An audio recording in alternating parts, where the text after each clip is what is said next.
sebenarnya relevan loh dengan pendidikan saya, walaupun saya S1-nya kelautan ya, tapi S2 saya itu Magister Administrasi Publik. Nah, jadi saya bersyukur apa yang saya pelajari dengan S2 itu bermanfaat. Tadinya saya setelah menyelesaikan S2 Administrasi Publik kemudian kembali ke perikanan ya cukup relevan ya karena tetap memberikan pelayanan publik. Tapi ini lebih lagi di kecamatan ini sangat bermanfaat. Iya.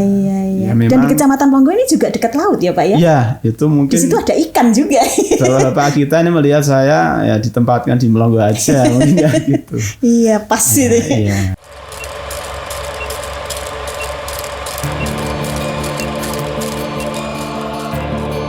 Assalamualaikum warahmatullahi wabarakatuh Pak Sofyan. Waalaikumsalam warahmatullahi Mbak Dinda. Ya, terima kasih Bapak ini sudah berkenan hadir memenuhi undangan kami untuk ngobrol-ngobrol santai di sini. Dan kami ucapkan selamat ya Pak ya sudah menjabat seorang camat di Kecamatan Melongo. Alhamdulillah Bapak ini adalah pimpinan saya karena alhamdulillah kebetulan saya juga beralamatkan di Melongo. Oh iya. Dan untuk selanjutnya Bapak mungkin ada harapan-harapan dari Bapak program-program untuk Kecamatan Melongo itu sendiri. Mau dibawa kemana ini gebrakan-gebrakan awal menjabat sebagai seorang camat Melongo meskipun ini sudah berjalan 7 bulan kayaknya ya Pak ya. Tapi masih belum genap 1 tahun. Masih di tahun pertama lah ya. Belum ulang tahun kan. Iya. Programnya apa, gebrakannya seperti apa? Karena kalau kita melihat Melongo ini masa dalam kondisi transisi ya Pak, dikatain perkotaan juga belum, terlalu desa juga enggak gitu ya. Betul, karena Melongo sudah begitu komplit di sana dan masyarakatnya juga kayaknya rata-rata menengah ke atas gitu. Iya, betul. Seperti apa ini Bapak, silakan. Ya, jadi kalau Melongo ini menurut saya punya potensi maju ini bisa lebih cepat ya, apalagi dengan OTW mulus ini, jalannya sudah mulus ya, jalannya, cornya sudah selesai, kemudian potensi infrastruktur, sarana prasarana pendidikan misalnya cukup komplit, nanti akan ada Undip buka perkuliahan untuk jurusan kedokteran di sana, ya ini. Ada kampus baru ya. Kampus baru ini biasanya suatu yang informasi yang positif untuk kita nanti. Ya, kalau saya ini memulai tugas di Melongo ini, saya melihat pendahulu saya sebenarnya sudah cukup bagus ya, artinya di Melongo ini sudah dari sisi misalnya Kamtipmasnya tidak ada kasus-kasus yang menonjol ya. Pak ya. Kalau anak-anak remaja mungkin ada kekurangan-kekurangan ya seperti itulah. Wajar saja ya. Di camat sebelumnya sudah ada program untuk misalkan stunting ya, kemudian ada UMKM juga. Nah di era saya ini saya ingin lebih meningkat ya. Yang pertama saya lakukan itu di penataan di internal ya, dalam rangka untuk memberikan pelayanan publik. Ya itu saya menata di internal sesuai dengan tupoksi masing-masing, kemudian digitalisasi itu kita percepat di sana, ditingkatkan sehingga misalnya pelayanan publik yang semula misalnya butuh legalisasi ya, menunggu Pak Camat, sekarang sudah nggak ada istilah seperti itu. Pak Camat ada atau tidak ada tetap bisa terlayani. Nah, proses legalisasi apalagi sekarang zamannya tanda tangan elektronik ya. Kemudian nggak usah nunggu Pak Camat datang betul, gitu. Disposisi itu sudah nggak pakai kertas, harus nunggu pakai WA, pakai sistem informasi itu sudah bisa dilakukan itu sehingga pelayanan publik bisa meningkat dengan cepat. Kemudian pengembangan pariwisata dan UMKM itu menjadi tema pembangunan yang penting di Kecamatan Melongo karena memang potensi utamanya di Melongo itu ya, orang Semarang, orang Jakarta mengenal Melongo misalnya dengan Segoro Village dengan COP itu wisata-wisata di Melongo ya Pak, di Melongo yang terkenal juga itu. Kemudian kalau mau makan seafood di Puranca itu sudah terkenal di Lebak itu. Dan ini menjadi tantangan buat saya bagaimana yang sudah baik ini menjadi lebih meningkat, bisa berdampak secara ekonomi. Misalnya kita mengintegrasikan antar objek itu Harapan kita nanti ada jalan sepanjang pantai menghubungkan antara satu objek dengan yang lain, bisa bersepedaan, bisa run di sana, kemudian walking. Asik ya. Iya, gitu Mbak. Ya, kemudian dari sisi kesehatan ya, dari untuk pencegahan stunting, yang angka stunting kita sudah bagus ya, di bawah 1%. Nah, kita ingin supaya Melongo nanti harapan kedepannya bisa zero stunting. Saat ini masih ada tapi lumayan sedikit ya Pak. Itu kita mengupayakan dengan satu inovasi namanya Sakinah Base. Sakinah Base. Iya, Sakinah Base itu program untuk mewujudkan keluarga sakinah yang bebas stunting. Yang bebas stunting untuk remaja-remaja yang mau menikah itu ya. Dengan cara kami ingin membekali adik-adik yang mau menjadi pengantin itu sinau biasa sih caranya wong omah-omah. Iya. Dengan kita bekali pengetahuan konsep keluarga sakinah, kesehatan keluarga dan reproduksi, kemudian pengelolaan keuangan dan juga pencegahan stunting. Selain itu juga kader-kader dari PKK dikoordinir dari Bu Camat selaku ketua TPPKK nanti melakukan pendampingan untuk pasangan usia muda yang akan berpotensi melahirkan bayi stunting. Oh, gitu ya, berpotensi melahirkan bayi. Pencegahan. Iya, pencegahan. Mulai dari sejak hamil muda ya, Pak ya, itu harus memakan makanan yang bergizi mungkin seperti itu. Dan itu ada pembinaan dari PKK-nya dan juga dari kader-kader kesehatan. Ini program ini kolaborasi antara pemerintah kecamatan, kemudian tim penggerak PKK kecamatan, dengan Puskesmas Melongo, dengan KUA Melongo, dan juga dengan Balai KB yang ada di Melongo. Baik Bapak Sofwan, saya selain sudah bertanya soal seperti apa program dan gebrakan yang Bapak Sofwan lakukan di Melongo, dan tadi sudah disampaikan oleh Bapak panjang lebar sebagai opening statement-nya ngobrol kita di sini. Di sini saya juga pengen tahu ya Pak ya, penasaran juga ya, kronologi awal ceritanya gitu ya Pak, sehingga Bapak Sofwan ini bisa sampai di titik ini. Kami mengatakan Bapak Sofwan ini sosok yang tulus, dedikasinya sangat tinggi, dan saat ini kami mengatakan sukses gitu loh. Sukses berada di titik ini. Pimpinan saya, camat saya gitu ikut bangga dong Pak, karena kami juga kenal Bapak ini ya, setidaknya cukup agak lama gitu. Wah, mengikuti berlebihan. Bukan Pak, ini memang kita penyaksi Pak, dan kita patut bangga juga Bapak berada di titik ini. Ini mungkin bisa disampaikan kayak gimana perjuangan, pergerakan dan dedikasi Bapak ini biar kita semua juga ikut terinspirasi lah gitu. Ya. Jadi saya memahami mungkin banyak orang, banyak pihak yang bertanya-tanya ya. Pak Sofwan ada di camat kan. Ada yang seperti itu ya. Background pendidikan saya, mungkin kemudian pengalaman kerja saya selama ini, orang lebih mengenal saya di dunia perikanan dan kelautan ya. Sampai puluhan tahun memang saya mendedikasikan diri mengabdi di Dinas Kelautan dan Perikanan, Dinas Perikanan, sampai kemudian tahun 2025 saya mendapatkan amanah untuk memimpin di Kecamatan Melongo. Nah, sebenarnya itu tidak mudah Pak, kami yakin Pak. Ya, perjuangan yang luar biasa ya dari mulai awal. Ya, kita pastikan itu takdir ya. Takdir, tapi kita juga berupaya bagaimana mendapatkan kepercayaan, kita mendedikasikan potensi yang kita miliki, kerja sebaik-baiknya, maka pimpinan akan melihat kinerja kita. Ya. Nah, sebenarnya relevan loh dengan pendidikan saya, walaupun saya S1-nya kelautan ya, tapi S2 saya itu Magister Administrasi Publik. Nah, jadi saya bersyukur, saya bersyukur apa yang saya pelajari dengan S2 itu bermanfaat. Tadinya saya setelah menyelesaikan S2 Administrasi Publik kemudian kembali ke perikanan ya cukup relevan ya, karena tetap memberikan pelayanan publik. Tapi ini lebih lagi di kecamatan ini sangat bermanfaat. Iya. Ya, memang, dan di Kecamatan Plonggo ini juga dekat laut ya Pak ya? Iya, itu mungkin. Di situ ada ikan juga. Bapak kita ini melihat saya ya ditempatkan di Plonggo aja, mungkin ya gitu. Iya, pas itu. Iya. Jadi mungkin kalau kita lihat Bapak Camat itu rata-rata ya memang alumni dari IPDN, STPDN ya, karena memang sesuai dengan jalur pendidikannya memang diarahkan untuk ke sana. Jalur militer tidak menutup kemungkinan kawan-kawan lain yang punya potensi bisa. Dan saya akan melaksanakan tugas dengan sebaik-baiknya. Saya tunjukkan saya mampu menjadi camat yang baik.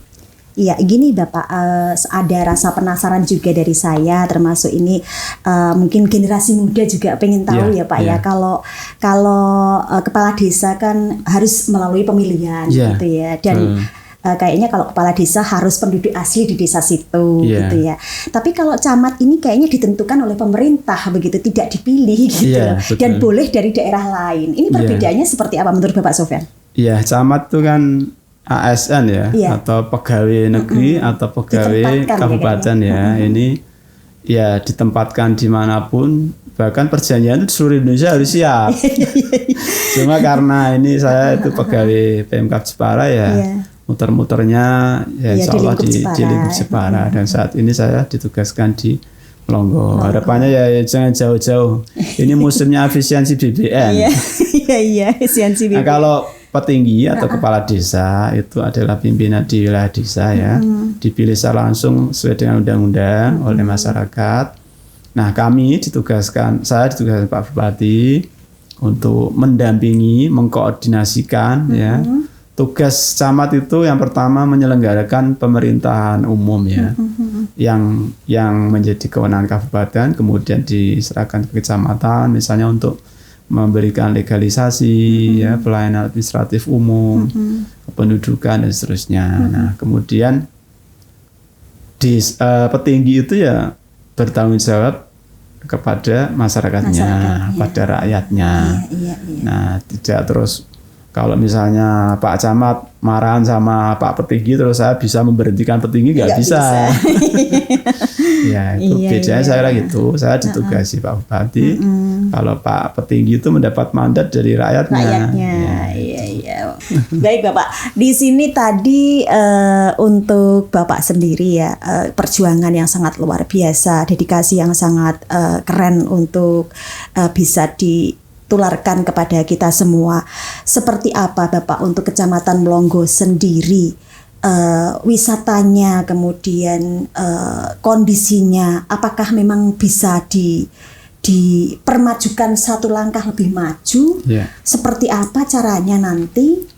Kayak gimana generasi mudanya juga, mungkin sudah 7 bulan ini Bapak berada di sana, mungkin sudah melihat situasi dan kondisi di sana, pengen menjadi Plonggo trendsetter gitu loh Pak. Iya. Kayak gimana itu? Ya, jadi begini, kalau pariwisata ya senada dengan Jepara ya. Jepara itu dikenal oleh masyarakat umum kalau wisata ya wisata bahari ya, pantai-pantai kita di Jepara ini indah. Dan yang utamanya di Plonggo ya, Plonggo. Jadi kalau sekarang misalnya kita saat ini untuk kunjungan wisata masih berada di wisata yang dikelola Pemkab ya, misalnya Pantai Kartini Bandengan kan memang sudah lebih jauh dikenal. Tapi kalau panjenengan datang ke Plonggo, utamanya di Pantai Blebak misalnya, itu tidak kalah ramainya dengan di Bandengan maupun di Pantai Kartini. Artinya ini sudah mulai orang-orang di luar sana ya itu sudah mengenal Plonggo. Jadi ke Jepara kemana? Saya ingin ke Jepara ya ke Plonggo, menikmati pantai ya di Plonggo gitu. Kulinernya ya ke Umpuranca itu. Iya betul. Jadi kami akan mengelola itu yang sudah dikenal baik ini, misalnya dari sisi keramahan warganya, penataan kuliner yang ada di sana, kemudian kalau meng-create objek baru saya kira tantangannya berat ya. Selain pantai mungkin ada? Iya, pernah dicoba dulu ya masih terkait dengan pantai ya, misalnya mangrove ya. Pernah eksis selama kurang lebih setahun kalau nggak salah. Kemudian tutup. Memang meng-create objek baru itu tantangannya berat. Sehingga kami ingin lebih memfokuskan mengembangkan yang sudah ada, kita coba integrasikan, kemudian kita tata, kemudian dari sisi UMKM-nya kita tumbuhkan, tingkatkan, kolaborasi, integrasikan, sehingga akan menjadi daya tarik yang lebih menarik di sana. Itu Mbak Dina. Iya, tadi sempat disampaikan waktu talk show ada wisata jeep tadi loh Pak. Oh iya, ya jadi sebenarnya sudah ada komunitas jeep, mereka melayani, kemudian punya rute sendiri sampai keluar Melonggo, ya, sampai di daerah. Itu sudah tersedia jeepnya Pak? Sudah ada. Nah, kami ingin meng-create supaya lebih fokus di Melonggo, lebih mengeksplor Melonggo, yang tidak hanya bisa menikmati pantai, tapi di pedesaan yang sebenarnya indah juga. Kemudian ke hutan-hutan ya. Keliling gitu ya Pak ya. Nanti ada pendampingan gitu ya. Ya ada tempat yang ekstrim misalnya sungai ya. Lewat sungai gitu biar ekstrim dikit. Di jeep di Merapi kan yo main-main sungai. Di Melonggo bisa. Iya di Melonggo bisa dilakukan kayak gitu ya Pak. Iya. Dan itu mau di up lebih bagus lagi ya Pak. Iya. Kita sedang susun paket-paketnya. Startnya lewat mana itu Pak? Awal start. Yang terbaik saya kira dari Blebak ya. Dari Blebak, terus kemudian berkeliling-keliling. Ya, misalnya kalau nginapnya di sekitaran situ, kemudian kita melalui Desa Karanggundang, kemudian Desa Sekuro, itu kan potensial. Terus selain juga sehingga ke UMKM sampai di ujung piring itu di Jambu. Nah, kalau di browsing di Google itu ujung piring itu kalau senja itu bagus itu. Iya betul. Iya. Kalau mau kulineran bisa langsung menuju ke Empu Ranca. Iya, di Empu Ranca ya, makan siang di sana ya. Sambil tadi naik jeep, kemudian makan siang di Empu Ranca. Baik, seperti itu kayaknya indah sekali kalau kita membayangkannya ya Pak ya. Pak Sofyan, ini kiat-kiat apa sih Pak nanti? Bapak ini kan sudah dipercaya menjadi seorang camat untuk memimpin daerah Melonggo ya Pak ya. Kiat-kiat apa untuk menjaga kepercayaan ini, untuk selalu menjadi seorang pemimpin yang disegani, bertauladan, berdedikasi tinggi, dan juga bisa menginspirasi kita semua agar masyarakat Melonggo ini bangga mempunyai Pak Sofyan. Apa kira-kira yang bisa dilakukan? Yang pertama saya ingin menjaga kepercayaan ini ya Pak. Tugas ini dan memberikan yang terbaik apa yang saya punya, kemudian pemikiran-pemikiran saya curahkan bagaimana Melonggo ini bisa lebih baik. Tentu di samping untuk mendukung program-program Pak Bupati ya di Jepara ini karena bagian dari wilayah Kabupaten Jepara, juga ingin punya kekhasan di Melonggo dari sisi ekonomi, dari sisi sosial dan seterusnya, yaitu menjadi dukungan yang baik juga untuk pembangunan di Kabupaten Jepara, utamanya di wilayah Melonggo. Dan kami ingin kita ingin mengelola secara transparan, kemudian terbuka, masukan, mungkin saran-saran dari masyarakat, komunikasi dengan para tokoh, kita jaga supaya proses membangun di Kecamatan Melonggo ini bisa kita sama-sama semua berkontribusi. Itu Mbak Dinda. Baik Bapak Sofyan, ini hal mungkin yang bisa disampaikan sebagai pesan-pesan Pak Sofyan untuk seluruh masyarakat Melonggo khususnya dan masyarakat di Jepara umumnya. Kira-kira seperti apa harapan ke depan juga dari Pak Sofyan untuk memajukan Melonggo ke depannya supaya lebih indah, lebih semarak, lebih bagus, lebih maju gitu Pak. Baik, saya ingin berpesan pada seluruh masyarakat di Kecamatan Melonggo. Yang pertama, kita ini kan mengisi pembangunan ya. Sudah diraih kemerdekaan oleh para pendahulu kita, kita mengisi kemerdekaan dengan pembangunan. Mengisi pembangunan itu adalah dengan cara sesuai dengan posisi kita. Berikanlah yang terbaik untuk bangsa ini. Ya, di wilayah Melonggo, kalau yang pelajar ya, mari belajar sungguh-sungguh. Nanti kalau sudah sukses, sudah sampai di luar negeri bahkan jangan lupakan Melonggo. Jangan lupakan. Ya, ada kontribusi dan seterusnya, pemikiran dan seterusnya. Dan mohon dukungan dari semua pihak untuk karena saya butuh diberikan masukan, diberikan saran, butuh didampingi, diingatkan karena ada hal yang kurang pas dalam kami mendampingi Bapak petinggi, para tokoh ini yang tentu mereka lebih memahami ya, lebih lama di sana, lebih mengetahui situasi, dan ini saya butuhkan untuk bekal saya di dalam mengabdi sebagai camat Melongo.